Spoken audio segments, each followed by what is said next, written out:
Hello, all. I hope everyone's had a productive week and looking forward for a relaxing and spiritually filled weekend. This week we are in Parashat Vayishlach.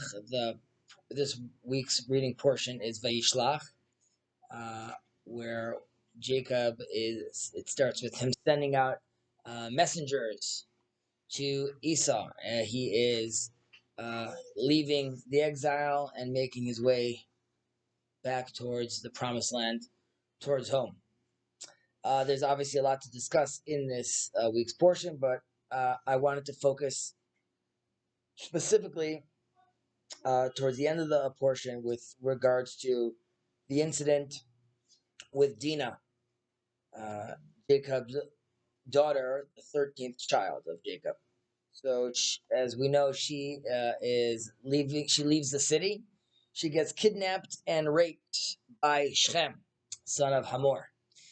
And the question is Jacob's attitude towards Simon and Levi, Shimon and Levi, with their reaction towards this incident, was it entirely negative or not? And how does he relate to what they did? Um, and as we know, they really acted in a vicious manner, so to speak. So, in a few portions from now, we see a dual attitude by Jacob.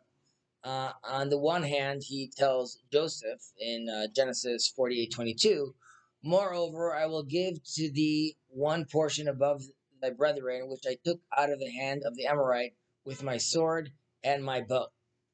So here he seems to be seemingly satisfied with his son's conquest as they come back to the land. On the other hand, Jacob sees a big danger inherently in these characteristics of Shimon and Levi. And he tells them in Genesis 49:7, "Cursed be their anger, for it was fierce, and their wrath, for it was cruel." Very, very intense words.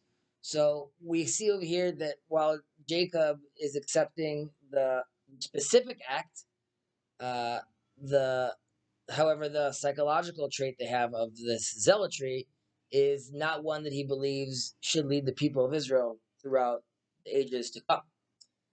Um, and we should focus a little onto zealotry because we see that, in theory, when they attack Shechem, they they're looking at this as a border incident, so to speak, between two different nations and not between individuals. They also use the term talking about themselves that this is a disgrace to Israel, and not calling Jacob Jacob as their father, but rather calling him Israel as the nation he's supposed to be right now. So while they go and attack all the males that are capable of warfare, they're not harming any of the children or any of the women. So we need to understand: what's the motive of this war? Is it for heaven's sake because of the honor of their father and the promise that God gave us, or is this really just because of their honor of we have a sister that was raped and we're not going to accept this? More of like a tribal way of looking at these things. And we see that throughout the Torah, there's this narrative that goes between Simon and Levi, that ultimately culminates with a famous story of two of these individuals, between Pinchas, who is from the tribe of Levi, and Zimri ben Salu, who was the prince of the Shimon tribe. And there we could see that the prince of the Shimon tribe, Zimri, ends up sleeping together with a foreign woman, and he is then stopped and killed by Pinchas. However, we could see here that Shimon, who's representing the president of Shimon, who representing the tribe, realizes that there was still zealotry in that act that the prince was doing. However, it wasn't for heaven's sake, right? He wanted it to be possible for the Israelites to sleep with foreigners, and so he decided to use himself as an example of some of authority, uh, that people will learn a lesson from him and know that this is an act that is acceptable. However, Pinchas was not interested in this and was aware of the commandments that God gave, and therefore also showed zeal, but this zeal was for heaven's sake. We see another hint to this with the golden calf, when the tribe of Levite is asked to uh, uh,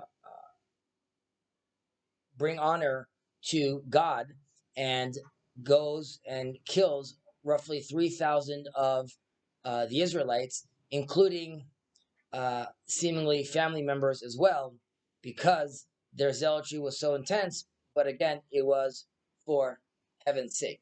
And the question is, as the ages have gone by, how does Israel see itself? Does it react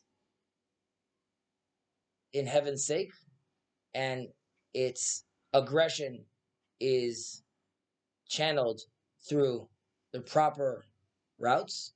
Or is it acting out of revenge, anger, and pure zealotry, which was not what Jacob wanted for us? Uh, Through these difficult times, we should do our best to remember that when we act as individuals, as a community, as a family, as a nation, we should always try to be acting for heaven's sake, and not just due to our own uh, emotional whims.